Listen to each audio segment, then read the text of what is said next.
great to see, there's so much interest in nature from around the country. So, look, I have a few thank yous. First of all, thank you to the National Parks and Wildlife Service, who provided the Kerry Biosphere and ourselves with the license to be able to run these webinars for such large numbers of people. So a huge thank you to them. And thank you to all the partners that support the two UNESCO biospheres.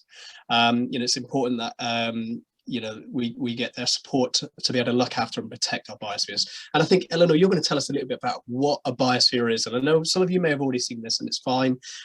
It'll be just a quick update. Okay, so yes. Eleanor, over to you. It's like 2 minutes, so it's not too fast, or it's not too much to take time to take up. So I'm just going to try, and hopefully my screen is sharing, and hopefully that comes up nice and big. So we are going to join Mairead in a few minutes for how to be a wildlife detective. But first, I'm going to just give you a quick introduction to what a UNESCO Biosphere Reserve is. So myself and Dean work in the 2 Irish Biosphere Reserves. Now, a Biosphere Reserve does always include an element of nature conservation. So right in the center, it's all about how we protect habitats and species that are really important. But Biosphere Reserves are looking at a wider issue than that. So it's not just about nature conservation.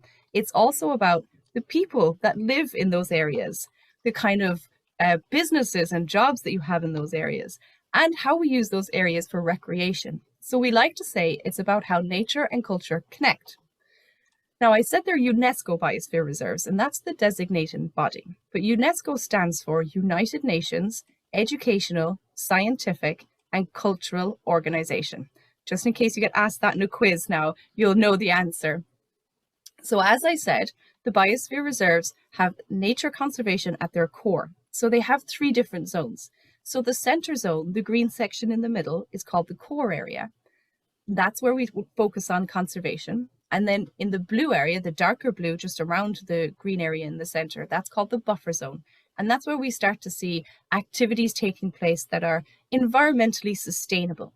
And then in the transition area, that's where we generally have more of our towns and our villages, and in Dublin's case, a capital city. And that's where we start to encourage people to interact with nature in a sustainable way and start to learn more about the kind of habitats and species that we're trying to protect in the core area. So worldwide, there is 714 UNESCO biospheres all over the globe. But in Ireland, we only have 2 so far. We've got Dublin Bay over on the west coast, on the east coast. I'm going backwards with my directions this morning. And then Kerry over on the west, down here in the south. So Dublin Bay Biosphere is based, as I said, right here around our capital city. It's one of very few biospheres that actually have a capital city inside the biosphere area. So it's really important. And it gives us an excellent opportunity to explore how that can interact with nature conservation. Here's a lovely map of the Dublin Bay Biosphere that shows you how some of those businesses and those nature conservation areas can interact. So in the center, you can see Bull Island, which is a nature reserve. And then, of course, you've got big businesses like Dublin Port and all the harbours, and of course, the city right in the center. Now, where's the Kerry Biosphere Reserve? So we don't actually have a coastline in the Kerry Biosphere Reserve, although Kerry has a huge coastline. Our Biosphere Reserve is a mountain biosphere reserve, and it's right in the center here around the McGillicuddy Reeks and Killarney, and includes the Killarney Lakes. So here's a better map of that, so you can see the red area in the center is the core area, and that's actually the same as Killarney National Park. So that's where we focus on a lot of conservation efforts for habitats and species. And then the brown area outside of that is parts of the McGillicuddy Reeks and the Paps Mountain Range. And a lot of that is farmed land as well. So we're working with farmers to protect habitats in those areas too. And then the green area is the transition area. Our biggest town is Killarney, but we have a lot of small villages as well where people are interacting with the Biosphere Reserve and helping us work towards conservation and sustainability. So I'm going to pass over to Mairead now, and we're all going to learn how to be a wildlife detective. So I'm going to stop sharing. Actually, and hand over. Can I jump in first? I just want to of course. Sorry, Dean. tell a couple of things. Just share about some of the other programs that we're running. So here we go. I've a couple of slides here. Now I need to slow down, I know. So as part of our education and communication program, we're running this series of homeschool webinars. This is the second series. And as I mentioned, we've another series that we ran in March, and they're all available to view now on the Kerry Biosphere YouTube channel. And these webinars will also appear on the Kerry Biosphere YouTube channel once they've been uploaded, so and obviously completed. So obviously this is how to become a wildlife detective, but we've 2 more in the series coming up. Another program that we're running is the Dublin Bay Biosphere Award, and you can see the badge there that you can earn, and it's a 3-part program that's been developed with Scouting Ireland. We're asking young people to immerse themselves in nature, to get outside and be active and use all your senses to see and hear and feel and smell, and even, if possible, taste what's around you in certain circumstances, to understand the processes that are going on. And Mairead's going to be teaching us about some of those processes today. And then the 3rd part of the program is to take action, to do either raise awareness about your local biosphere or one of the biospheres in Ireland, or to do something to help protect it.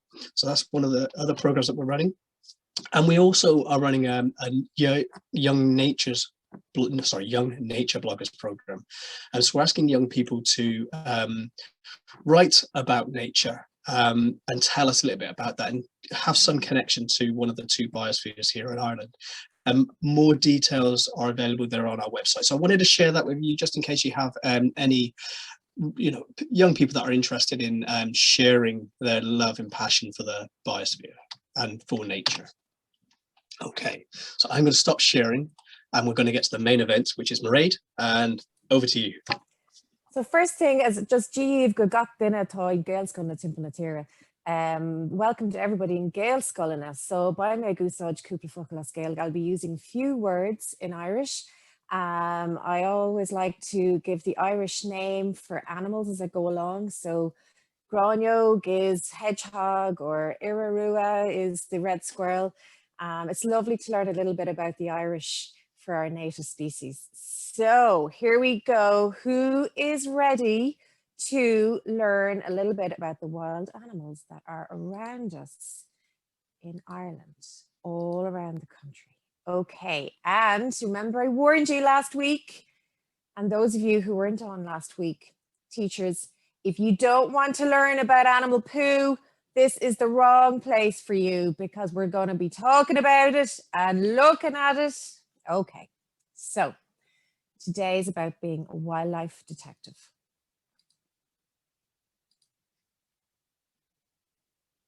First of all, before we can figure out how to be a wildlife detective, we need to know what wildlife is around us, okay? We have so much wildlife, whether you're in Kerry or Sligo or Longford or Roscommon or Dublin. What's out there? Lots. This little guy is the red squirrel on Irarua, and he is our native Irish species of squirrel. Isn't he beautiful? He's tiny, he's got big ear tufts. Most of us get to see the grey squirrel, but only some of us get to see the red squirrel, and he is absolutely lovely. This guy, the hedgehog, for those of you who like hedgehogs, there is a hedgehog survey. And teachers, there's a cool thing that's just starting this month. So maybe Google National Hedgehog Survey, and there's a few fun things that you can do in your schools, okay? The lovely badger. Many of us don't get to see the badger, but we do have them in our cities, in the countryside. They have beautiful long snouts, and I'm going to be talking about those in a minute. Those snouts give us some of the tracks and trails that we'll be looking for, okay, in a little while. So our badger is an omnivore, which means he eats everything. He mostly likes to eat slugs and snails and worms, but in the autumn he'll eat berries. The fox on Shunnach or on Madarua nach will she go haul in her fad. Isn't he beautiful? So on Shunnach, this time of year, they're having their little cubs. And there are so many cubs around the place. And what they're doing, the mums are staying home to feed the cubs because they are mammals, and the mums feed them milk. And the dads are out getting food and bringing it home to feed the mums. Isn't that just lovely? So believe it or not, the fox isn't a carnivore. Most of the time when I go into schools and I say, what do foxes eat? And everyone says, chickens. Well, I suppose they would eat a chicken if you had chickens in your backyard. but they are omnivores too. They eat mushrooms and slugs and frogs and snails and berries and chickens and batter burgers and chicken nuggets and all the food that we like to eat. I just thought I'd show you this. We never think of our amphibians when we're talking about our wildlife, amphibians that live on water and land. We have two in Ireland. We have the common frog, which isn't so common anymore because it needs wet areas for its frog spawn and its froglets and its tadpoles, but it also needs dry land when it is an adult. We don't have too many wet areas left because we keep building on them, don't we? So we're going to be doing a little bit about what we can do to help our frogs.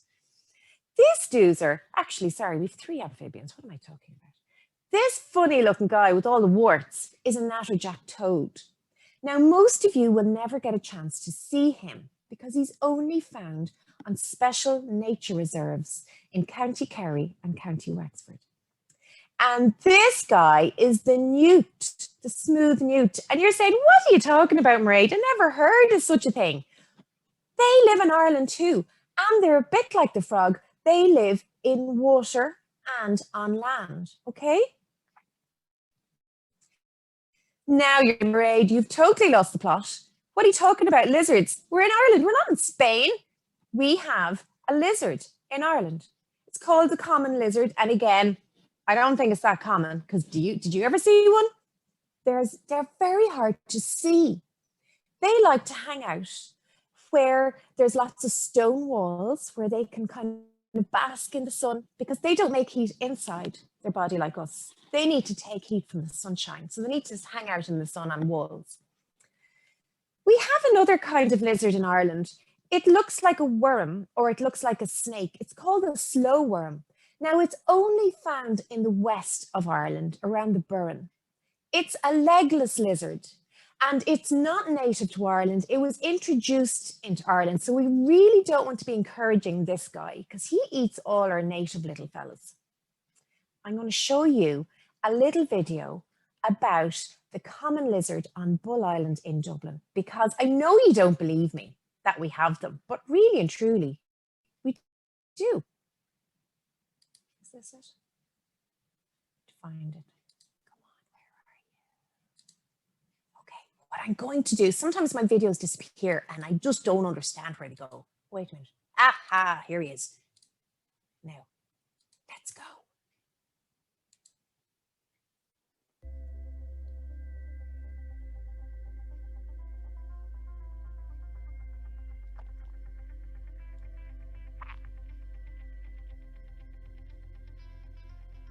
These are our only native reptile, our only native land-based reptile, and these are babies, probably born a couple of weeks ago, maybe even this week, and they'll get to about the size of my index finger as an adult. What we want to do on the island here is we're looking at trends, so we want to see how many animals we see every year, how many juveniles we see, and then when you look at that over time you can see whether the population is stable or whether there's a natural fluctuation in the population. These are specifically put out for our research so we can draw the animals in to use them for our heat source, and then we can take identification photographs of the adults of their underbelly with the scales, because each adult has a unique pattern of belly scales, so we'll use them. This guy is probably about, maybe because he's not jet black and he's slightly bigger, so he's probably about a week old. Like they lose the jet blackness pretty fast, and these guys are probably a couple of weeks old already. The interesting thing with this guy here, he's already got a scar on his head and he's dropped his tail, and so is this. So something's obviously tried to eat this fella at once, but that scar will remain there, the black scar, so we can use that as an identifier as he gets older. That's very unlikely to heal so that it completely disappears, so that we wouldn't be able to ID it again. The important thing about these mats is, what we tell members of the public is not to disturb them, because the more they're disturbed, the less the lizards will use them, and the less we get information on the lizards numbers wise, see if they're going up in numbers or staying steady or going down. Isn't that amazing, guys? So that's in Dublin. So we do have them. See, I wasn't making it up. Do you see the ways they drop their tail? If there's something chasing them, it's a way of protecting themselves. They drop their tail off and whatever is running after them goes after the tail. Isn't that pretty amazing? Okay, now our little pollinators, our bees, and I know loads of schools are doing fabulous work. Our Pollinary at Tá Timpeall na Tíre, our lovely pollinators, our butterflies, our bumblebees. Hands up, who's heard of solitary bees? Not you, Dean. Not many of you. Exactly. I know you, Eleanor and Dean. But do you know, not many people have heard of solitary bees. And most of our bees in Ireland are solitary, which means they live on their own. They don't live in hives like the bumblebee. And the solitary bees, the mining bees, they make their little hole in the ground. Do you see this picture I have here with the red circle around it? That's a solitary bee hole. And they love bare soil. So in your schools, if you leave banks of bare soil facing kind of sunny directions, you're going to get little solitary bees making their homes in there. That's amazing, isn't it? Okay, you all know about these birds, but you don't all know the names. And a nice thing to do to get lots of birds to come into your school or your garden is to put up lots of different kinds of food. Most people don't think of that, and they just put up bird seed. So if you put up Niger seed and sunflower hearts and bird seed and fat and peanuts, you're going to get loads of different birds coming in. Now, birds of prey, we do have them in Ireland, and in fact, they're doing very, very well. This big guy on the right, the buzzard, is becoming more and more popular. I'm going to show you something amazing about a peregrine falcon, which is a bird of prey that we have in Ireland. They are the fastest flyers when they're going after their prey. And I'm going to show you something absolutely amazing about these guys. Okay, where are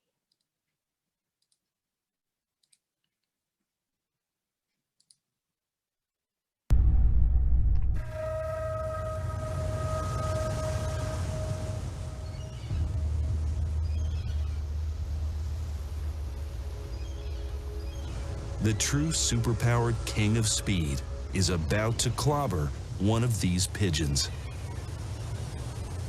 A peregrine falcon may chase a pigeon in one of two ways.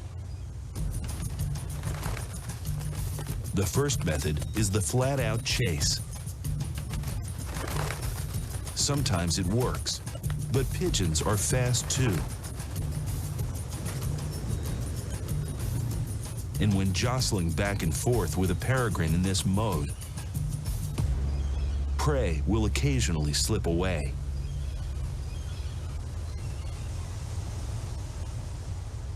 When this happens, the peregrine can recalibrate and switch to method number 2.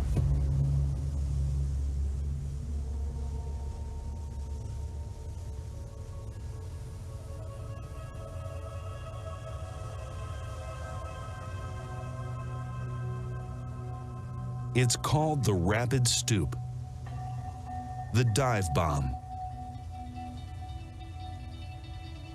The attack begins slowly, then gradually picks up speed. Its wings tucked in, the falcon is approaching 200 miles per hour.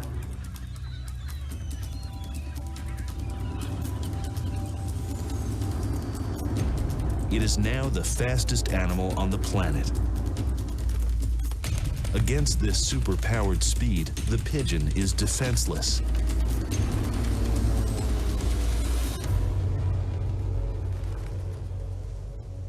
So I know that's a little bit sad to see, but it's also very spectacular. So last week we saw a bird that traveled the farthest in the whole world, 22,000 kilometers, the Arctic tern. And this week we've just seen the fastest bird, the peregrine falcon. Now we're going to be getting to the wildlife detective bit in a minute. We're just telling you a little bit about all these animals. You saw these last week, some of our animals that live along our coast, and our John Coe friend, our orca, For those of you who didn't see it, you can get a copy of this presentation afterwards, and there's a little video. You just click on the link and it'll show you a video from Ireland. I know. Oh, our little bat friends. I love these. Okay. If I was to come into your classroom and say, I have a bat in my pocket, how many of you would go, oh my God? Or how many of you would say, yay? Hands up, who'd be the first? Saying, oh my God, no, they're going to fly my hair. Thank you for being honest. Thank you for your honesty. Okay. Did you know that Irish bats were this cute? Do you see the little nose? Aren't they the cutest things you've ever seen? They are tiny. We have 9 kinds of bats living in Ireland. One of them lives only around the south and west coast, the lesser horseshoe bat. All the other 8 kinds live everywhere, okay? They're all this tiny. Put your thumb out. Put your thumb out for a sec.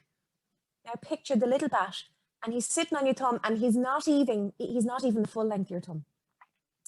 So the bats in Ireland, do they suck your blood? No. They eat insects. They have nothing to do with your blood. They eat insects. They come out at nighttime and they eat moths and midges. And you know, in summer when you get a bite and you're scratching your arm and your mom is saying, would you stop scratching? And you're like, I can't, Mom, it's so itchy. The bats, one of those tiny cute little dudes, is going to eat 3,000. 3,000 of those a night. So do we like bats? Do they fly in your hair? Do they suck your blood? Okay, we like them. Where do all these animals that we've been talking about live? Everywhere. Everywhere. In the ground, in flowers, in wet areas, behind ivy, in trees, in long grass. That's where they live.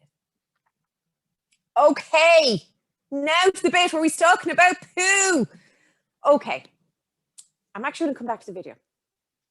I'm going to show you first the signs that you're to be looking out for to know if there's wild animals around. Are you ready? Okay, the badger on Brock. The badger uses the same path all the time. By the way, have you met my dogs? I forgot to introduce. This is a picture. This is Cody, the big black fella, and Sandy, the small one. That's them. Okay, I should have said that at the start. The badger uses the same path all the time. He is path loyal. He uses a little path around the edge of a garden or the edge of a field. So if you find a well-worn little path around the edge of a park, I bet it was made by a badger. Badgers are very clean. They make their beds more often than you do. They bring straw and grass into their sept, which is their tunnel they live in under the ground. But they clean it out once a month, which is more often than some of you kids in terms of making your bed. They take out all the dirty grass and straw and they bring in fresh new stuff. Now, my favorite topic, the poo. It is a big pile. I took this picture in the Phoenix Park in Dublin. When was it? 2 autumns ago. I had a class from Cabra and we found this amazing find and I got so excited. How did I know it was made by a badger? Well, because it's a big, huge pile. Badgers, remember I said they're very clean? They all go to the toilet in the exact same place. They have like a portaloo system in the wild. They don't just go anywhere. Oh no, they all use the same spot. And so the pile gets bigger and bigger and bigger. It's called a latrine. It's a very, very sensible way to do things. So that was the first thing. The second thing was I saw it had lots of seeds, which come from berries. And I know that badgers love to eat blackberries in autumn because that's when they're on the blackberry bush. These little funny hollows in the ground are called snuffle holes, and they are made by the badger's snout when they snuffle in the ground at night time looking for worms and bugs and all kinds of nice things. Lastly, a hole in the ground. If it's a kind of a, it's kind of a not a real shape, I guess is the way to describe it, okay? This is a fox den. It's got a proper shape and it's kind of tall because a fox is tall. The badger is kind of low and wide. So if you find a low, wide hole, that's been made by a badger. And last thing, see his paw prints? It's the only paw print you'll find with 5 pads on the top and claw marks. 1, 2, 3, 4, 5, and claw marks. Okay, foxes. It's not a fox, Mairead, it's a squirrel. How do we know if there's squirrels around? We look up and we look down. You're going to say, Mairead, come on, seriously. Like, you can always tell if the squirrels, I can see them, right? Not always. I went to school in Dalkey a couple of years ago and I said to the kids, are there foxes, or why do I keep saying foxes? Are there squirrels here? And they went, no, miss. No, haven't seen them. I said, are you sure? Come on outside. We went outside and we found, oh, you know what I'm going to have to do? Hold on a second. Hold on a moment. I'm going to have to stop the share for a second. And then I'm going to have to go into changing. Oh no! Change my background. Coming. I'm going to get rid of that. Now, okay, now you can see my house. Now you can see me. Okay, do you see this? See this thing? I found those on the ground. What on earth is that? That is a half-eaten pine cone. Here's another tiny one. I'm trying to get it in front of the camera. It's not easy. Whoop. See that? There's another half-eaten pine cone. And the reason I knew that that was eaten by a squirrel was because that's what they do. Here's another one. See the left bottom? It's like eating an apple. And we leave the middle of the apple. Squirrels. So I said, well, I know you didn't see the squirrels, but I know we have them because we're after finding half-eaten pine cones. That's one way of knowing there is a squirrel. The other way is you look up. And if you see where they live, which is called a dray, then you know there's a squirrel there. And you say, Mairead, what's a dray? Have a look at these pictures. A squirrel's dray is full of leaves, whereas a bird's nest is full of twigs. See the difference there? Okay. Foxes and fox poo. Do you remember I showed you a picture of my 2 dogs? Do you know what they love to do when I bring them for a walk? They roll in it. And yesterday I had to give them both a bath because guess what? They rolled in it. Okay, there is lots of fox poo around.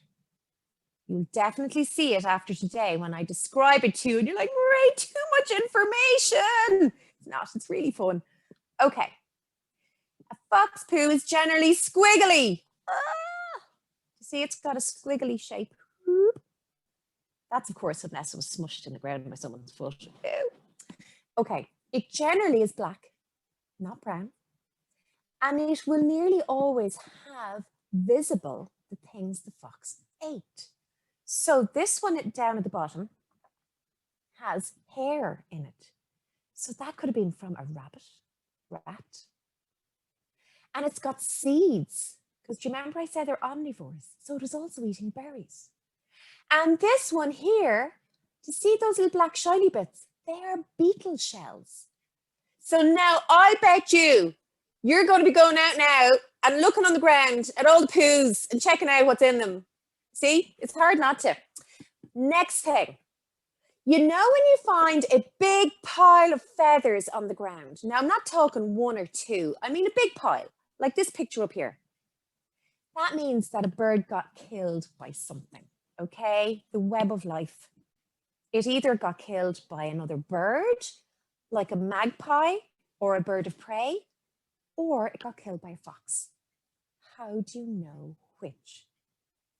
Look at these feathers in this picture. I want you to look at the ends of the feathers. You know the pointy bit of the feather that people used to write with, that they would dip in the ink? Can you see the point on these feathers? They've been chomped off. They're kind of flat. There's no pointy bits. When a fox kills a bird to eat it, it just goes hop, chomp, and it chomps off the feathers and hump, hump, hump, eats the bird. The feathers look like this. Okay, I'm going to come back to that in a minute.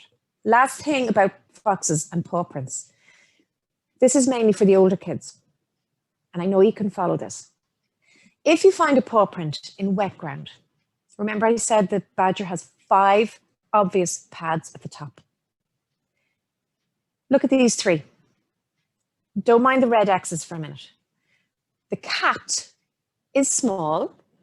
It has no claws because when it walks with its claws retracted, pull back in. Okay, that's the first thing. No claws and small. Move on to the dog and the fox. How do you know if it was made by a dog or a fox? Okay, dogs are generally wider than a fox's. That's kind of hard to tell though. This is where I'm going to describe the X. If you find a print on the ground, in your brain, I want you to draw an imaginary X across the print. If you can draw the X without touching a pad, do you see there? See that X isn't touching a black pad? That's a fox print. Do you see this? No matter what way I draw that X, it keeps hitting a pad somewhere. That's a dog print. Isn't that kind of cool? Now, the last thing is the den. Remember I said foxes are tall? So generally, it'll be tall. It'll be high. Hedgehogs. Remember I said about the hedgehog survey? Teachers, look that up, National Hedgehog Survey. Some cool things for you to be doing in your school. I used to never describe how to find hedgehogs because it can be tricky because they just make their homes really under big piles of leaves, and that kind of can be hard to tell unless you find a nice little circle at the front with a little sign saying, I live here. Then one day I was out with the school and we found these poos, more poos. They were tiny. But I thought, you know what? It was a kid that found these and I thought, let's talk about this. Put your little finger up. The hedgehog poo is tiny. It's half the size of your little finger. Okay? And look closely. It's full of little beetle shells. Do you see these shiny blue and black bits? Full of them. So if you find a tiny little poo, half the size of your little finger, full of those little black shiny bits, you've got a hedgehog. Back to our bats. Okay, how on earth do you know there's bats? And I know you want to know now that you know how cute and gorgeous they are and that they don't suck your blood and they don't fly in your hair. Okay, how do you know they're out? Because it's at nighttime and it's sometimes hard to see them. I know some of you have seen them, but not everybody. Okay, the first thing is you can use a bat detector. Okay, these are cool. You can get them on Amazon. Okay, and you can look up, teachers, you can Google how to use them. What they do is they let you hear the sound of the bat. Because we can't hear bats' calls, because they call really loud. So our ears can't hear it. But this little gadget allows you to hear it, and each bat has its own kind of call. Listen to this. I'm going to play a video of a Daubenton's bat, which is the water bat. And it's somebody using a bat detector to listen to the sound of a bat. So you're going to hear a sound like marbles rolling on a floor, and that's the Daubenton's sound. You're listening.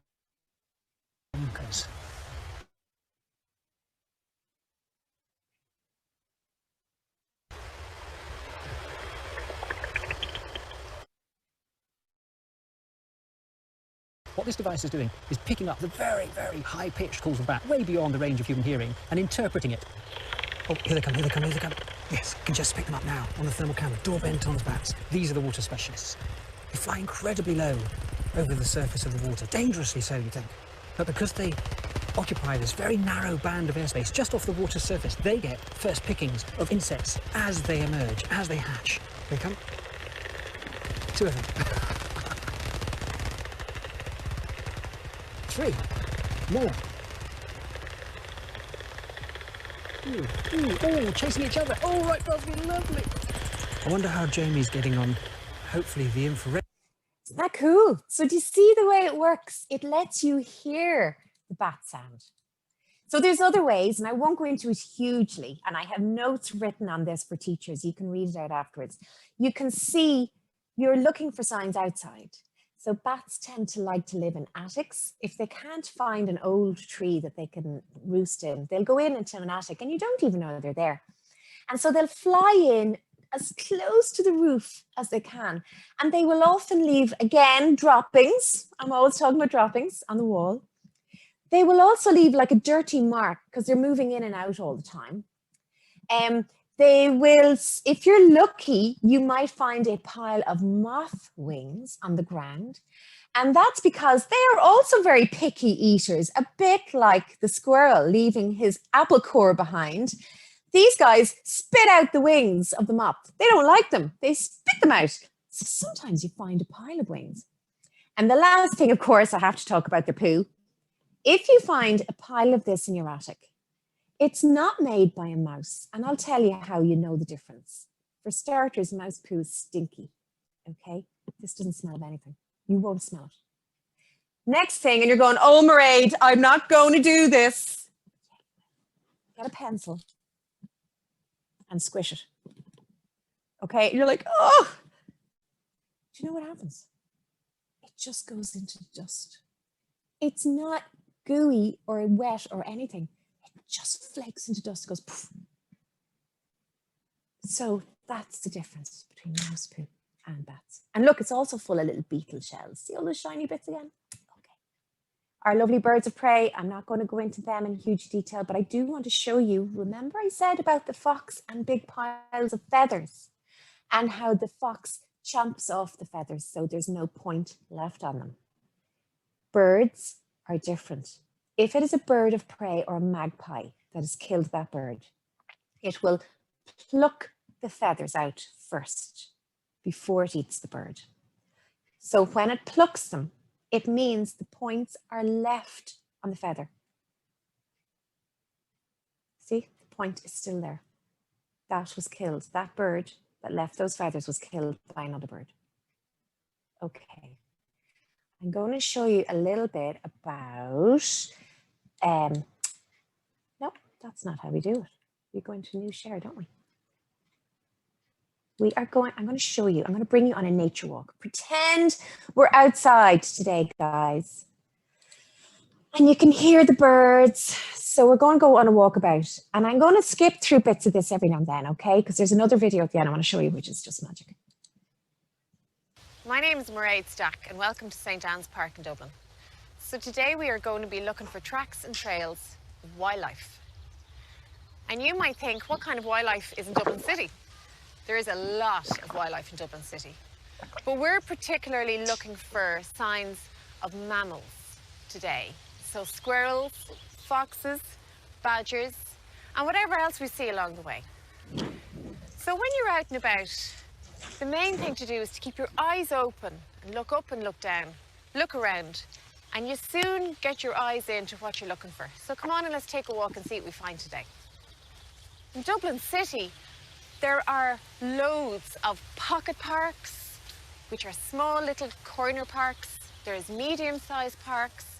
You're never very far away from somewhere green, somewhere with trees, and somewhere with wildlife. So you might be thinking, where do you even start looking for the signs of wild animals? So the first thing to do is trying to figure out, what can we expect to find? So we have a number of mammals, which are like us, milk-producing animals in Dublin. So we'd have bats, we have badgers, we have squirrels, we have foxes, and then we have our little insectivores, our hedgehogs. And all of these leave specific signs behind them. They're all very elusive. Now, if you're looking at me now, you can see that I'm looking down. And right now, what I'm looking for under this beautiful horse chestnut tree is signs of a badger. So badgers live in sets under the ground in amazing complex tunnels. And they have beautiful long snouts which they use to snuffle in the ground looking for grubs, insects, and also maybe some seeds, because they're omnivores. They will eat a lot of different things, they eat mushrooms as well. So they snuffle with their noses. So this kind of place is a good spot to start. You've got lots of bare ground under the tree. You have loose leaves and a lot of little twigs. So if there were badgers here last night, you'd see their snuffle holes, which are little hollows in the ground, under and around the tree. So let's have a look and see if we find any. So something like this. Again, when you're coming out for the first time, it's tricky to get your eye in. And it's often easier when the ground is wet, because you can see the dark soil where they've been rooting around. But I'm looking here and I can see a few things which might be snuffle holes. So here and here are literally little wedges in the ground that are wedges into the leaves. Sometimes they're much more obvious than that, and they're actual hollows that have been scraped out. Let's have a look up here.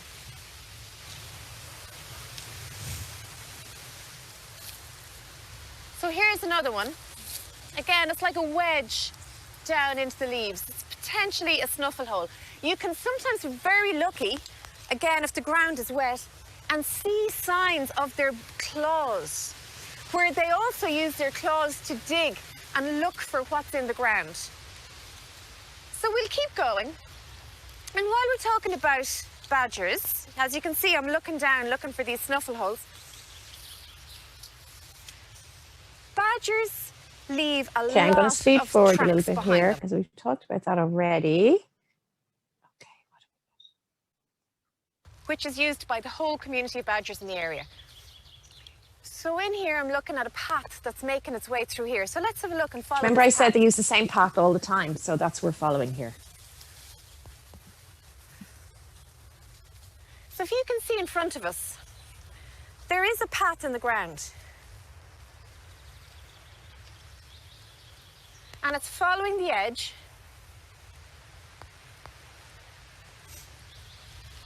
And it's more than likely, and here's some digging signs as well.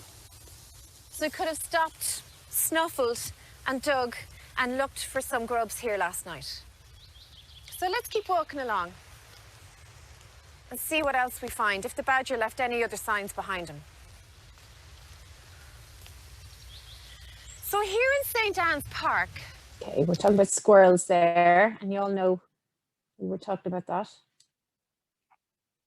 That you can sometimes, actually usually find half-eaten pine cones. It's like when you're eating a corn on the cob. You get to the middle bit and then you leave the middle bit, you don't eat it. Well, squirrels are the same. They'll eat the outside of the pine cone but leave the middle bit. So let's look and see if we see any signs of squirrels. Well, straight away, there's definitely pine cones. And right here, this one, and I have another one here, you can see that it's been partly eaten. So we know that there have been squirrels here. Let's see if we find another one. Okay, I'm going to speed on again. You've done all the squirrel stuff. Gets good now. We find some cool stuff now here in a minute.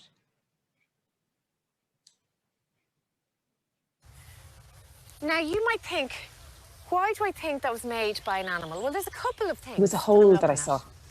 First, it's got a distinct kind of shape, and the vegetation is kind of growing around it. Let me point it out. Do you see that? This is sticky back or cleavers, and there's a definite resting place going on here. So how do we know what's been using this space? First of all, is it being used? If we find a hole like this, and there is no cobwebs over the front of it, that means there is an animal coming in and out all the time. So I think this is being used. Is it a badger or is it a fox? So just think about the shape and size of the animal. Foxes are tall and thin, badgers and wide. So let's have a look at the shape. It's tall. If it was made by a badger, it would be much lower down here. So I think a fox has been sheltering here. It's not necessarily a den, but it's, I think, a definite sheltering spot that has been used frequently by a fox. So children love a few things, and one thing they love more than anything is talking about animal poo. I work in schools, and I go in and I say to the kids, teachers, cover your ears, because I'm going to start talking about poo, and the kids love it. The poo of wild animals tells us everything. It tells us, first of all, what animal was there. It can tell us what food they're eating. It tells us where they've travelled to, because you might be able to find different plants or animals in that, and you might only find those plants and animals, let's say, in 3 fields away. It tells us if the animal is a male or a female. It tells us if that female has young at the moment because of hormone levels. So, as zoologists, which I am, we are always on the lookout for wild animal poo, because it tells us so much about the animals that are in an area. So as we're walking along, I'm always on the lookout for fox poo. And it tends to be left in open green spaces like this. They're not as particular as badgers. They're not as clean or as private as badgers. They don't mind where they go. I know this sounds disgusting, but it doesn't smell, and you're thinking, how on earth do you figure that out? Well, even if you were to just crouch down beside it, if that was made by a dog, you'd know straight away. You could smell it. Fox poo doesn't have that horrible smell. And you'll see seeds in it, you'll see bits of bones, you'll see feathers, you'll see maybe some hair, because foxes are omnivores. They eat everything. They eat mushrooms, they eat seeds, they eat animals, they eat everything. So, Okay, we're going to move on. I'm looking for this Whoa. same path all the time along the edge. So we're going to see if we find one. And straight away, in all this old leaf litter, I can see what looks like badger snuffle holes. So here, and further in, here. And now that I'm here, I can see a well-defined path through the ivy on the ground. And it's not I know it looks narrow, but if you were to imagine a fox or a badger, foxes walk in a very defined movement. They literally put one foot in front of the other. They know where they're going, unlike a dog, a domestic dog, which stops and sniffs all over the place. So a fox path, first of all, they don't use the same path, but also it's very narrow. This one isn't so narrow, it's a bit wider. So you can imagine a broad badger working his way along here at night time. It's nice and safe, it's along the edge of this green space. So let's follow this path and see where it leads.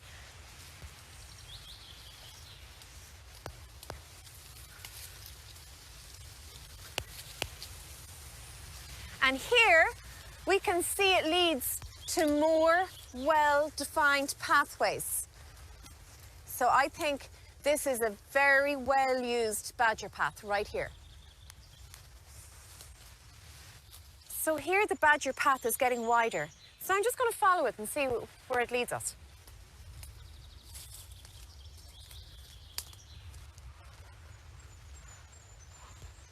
Oh my gosh, this is amazing. This is a very unusual find. I'm after finding some badger hair.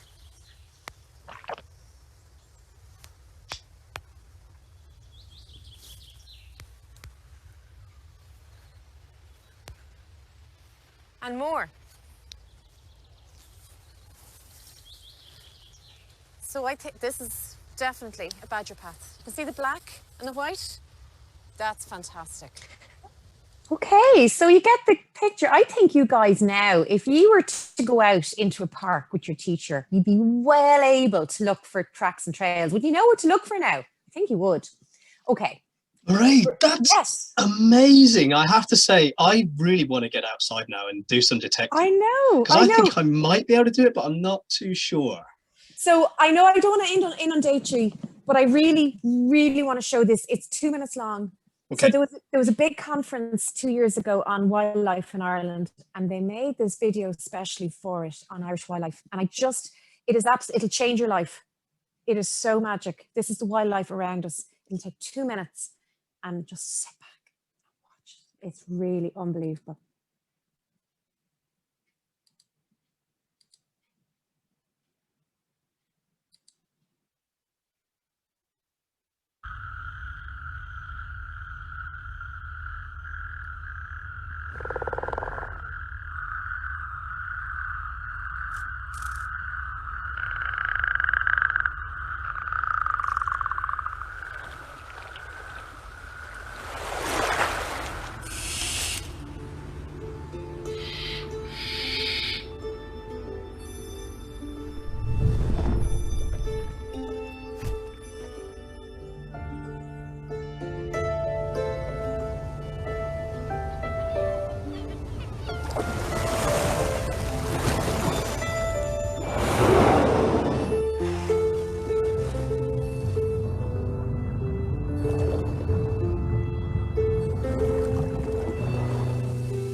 Oh my goodness. Oh my goodness, that's phenomenal. That is, oh my goodness, that's a real treat. Thanks for sharing. Isn't it? Our So amazing we're all wildlife. going to be going out now and looking for our amazing Irish wildlife. Isn't it fabulous? Now, Mairead, this is the part where we ask you questions. And I'm just going to tell you now, before we get a flood of extra ones in, we've already got 27. So we're going to have to kind of keep our answers short if possible. Okay, I'll be fast. I'll be Okay. fast. So, but we also need to speak slow. So, first question from Elizabeth Maloney. Why do the toad lay its spawn in lines? I think it might have been the newt that was laying it in lines, wasn't it? No, it was the Was toad. it the natterjack? Was it the natterjack? It was the natterjack toad. Oh, You're right. absolutely right. It's just that their bodies are different. The frog's body and the toad's body are slightly different, and that's just the way they come out. I don't think there's any other reason, to be honest. Yeah. Interesting, good one. So, Eleanor, do you have a question there? Yeah, there are so many questions about badgers. So a lot of them are about how do they see? Can they see in the dark? why do they come out at night, and do we ever see them in the daytime? So we always look at an animal's body and it tells us what sense they use the most. So their biggest part of their body is their snout, if you know what I mean, their biggest sense. They have small ears and small eyes, which means they don't use their hearing really, and they don't use their sight really, they use their smell. So they use their sense of smell to find food in the ground. They come out at night because it's safer for them. And we sometimes see them during the day, but very rarely. Okay, and what do they? Am I going fast? No, but slow no. enough? Listen, there was a query at that last video. Is it available to view? Because obviously people want to see that again. And I just said all the links are going to be shared. We're going to be sending out an email. Sorry, talk slower. Sending out an email. Sorry. There's another one here from Maria Goretti Solis, and it's about poo. Sorry. So why do dogs roll in poo? Yes, so dogs roll in fox poo because of the pheromones, the hormones in the fox poo. So my little dog Sandy yesterday went crazy along the canal. Every bit that she found, she rolled in it. I think certain times of the year, the fox poo has more hormones than others, and the dogs can smell it. Fantastic. I'm just going to ask one more, sorry, because I know this one came through, and it's from Mrs. Langrel. How close do you have to be able to hear the bats with the detector? That's a good question. You can actually hear them from quite a distance. You mightn't hear the sound very clearly, but you'll be able to pick it up. Yeah. So we're talking 50 meters or? Yeah, you can. Yeah. Yeah. Okay. Wow. Okay. Eleanor. We've got a big hello from third class in Gainestown and Mullingar, and they would like to know if foxes and badgers are colorblind. So I can't speak for badgers. I would have to look that up. Dogs, I believe they don't have the same spectrum of colors, and foxes are dogs. I believe they would have a more limited, I don't think they're colorblind, but I think they have a much more limited spectrum of colors than we can see. I would have to find out about badgers though. Yeah. Kira Holohan is asking where can we see peregrine falcons, and I'm pretty sure there are some in Dublin. There's a nest near Dublin Port. There is on the Ringsend Towers, the stripy ones. They nest up high. So naturally they will nest on cliffs, but in towns and cities they will nest up high on buildings. Wonderful. Okay. Fantastic. So we have a hello from Miss Calvy's wildlife fourth class in Skilvera, Carrick Shannon, and they're really interested to hear of any strange or interesting wildlife that they should look out for by the Shannon. Is there anything special down there that they should be keeping their eyes open for? Yes, keep your ears open for corncrakes.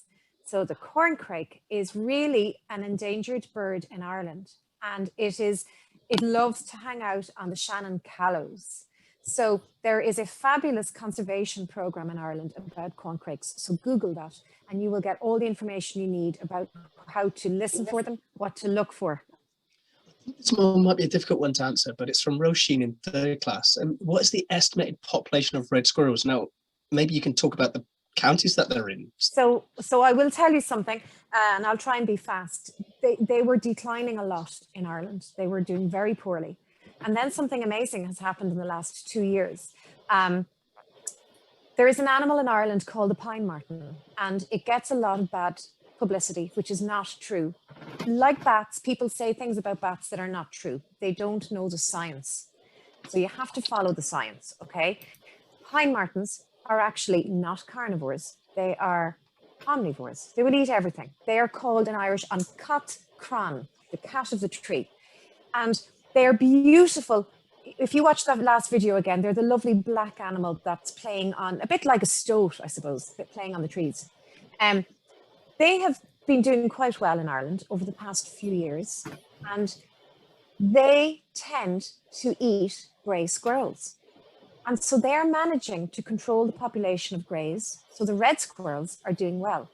And the reason is, this is all about biodiversity and how things work together. The red squirrel and the pine marten have lived in Ireland for hundreds and hundreds and hundreds of years. So the red squirrel has learned to watch out for pine marten. And babies are now born knowing already that pine martens are bad, okay, that they're going to eat them. Grey squirrels have only been in Ireland since 1914. They haven't yet learned about pine martens. So they're hanging out, eating their pine cones, and there's a pine marten, and he eats them because they're like, I don't know, I didn't know I was to be worried about him. That's where biodiversity works. Fantastic. Yeah. We're getting massive comments from people who are saying thank you in the chat, and some people are heading off because they're going to break, which is a shame. And I know it's 10:30. I hope you don't mind answering one more question, if that's okay. So, Mitchell's wildlife class, 4th class, Scull wearing Carrick on Shannon. They want to know what kind of special and interesting wildlife they might find nearby. I mean, is that something you would be able to share? So Carrick on Shannon is on the River Shannon. Okay, so this time of year, be looking out for lots of water birds. So you have coots, which are the beautiful little black bird with white beaks. You have water hens, which have little red legs. You have swans. You have all kinds of ducks. You will also get beautiful insects flying over the Shannon, dragonflies, which have beautiful coloured wings, and damselflies. So keep an eye out for all those wonderful. And if you get a chance, go down with a little bucket and a net, take out some of the little insects that are in the water and have a look at them. Google water insects and you'll be able to find out the ones that you'll see. Now, I wish we could have answered some more questions, but unfortunately time is beating us. But what I would say, the links and the presentation will be shared via an email. Eleanor's going to send out an email, and there might be a follow-up questionnaire for you guys as well. But so you'll be able to see that presentation and all the links to the videos again. And Mairead is available to come and visit your school. So, you know, next year.